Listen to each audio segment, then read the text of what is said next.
آیا ریزش قیمت مسکن ممکنه؟ بله. یه شرط داره. عرضه بیشتر از تقاضا باشه یا تقاضا کم بشه به دلایل مختلفی مثل مهاجرت و گرونی مسکن.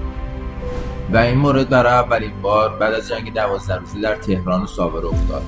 ساوه به دلیل اخراج مهاجرا، تهران به دلیل ناامن دیدن منطقه. اما مامونیه شهرستانی که تا حالا اسمشو نشنیده بودید و بین این دو تا شهر قرار داده. هیچ وقت ریزش قیمت مسکن نداشته و به دلیل داشتن شهر صنعتی قوی پذیرای مهاجرا بوده.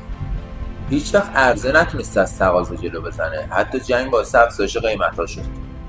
چون بعد از تهران شهرستانی دیده شد که فاصله زمانیش تا تهران به اندازه شرق تا غرب تهران بود و عضو این استان نبود. امنیت و قیمت مناسب املاک تهرانی عزیز به فکر فرو برد.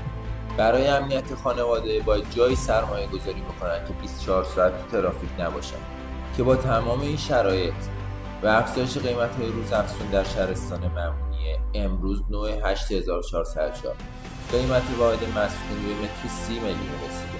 بنابراین کاهش قیمت مسکن تو تهران دیدیم ولی تو مامونیه هیچ وقت دیده نمیشه که شما با 1 میلیارد نقدینگی میتونید ذهنی آروم و امنیت برای خانواده‌تون بخرید.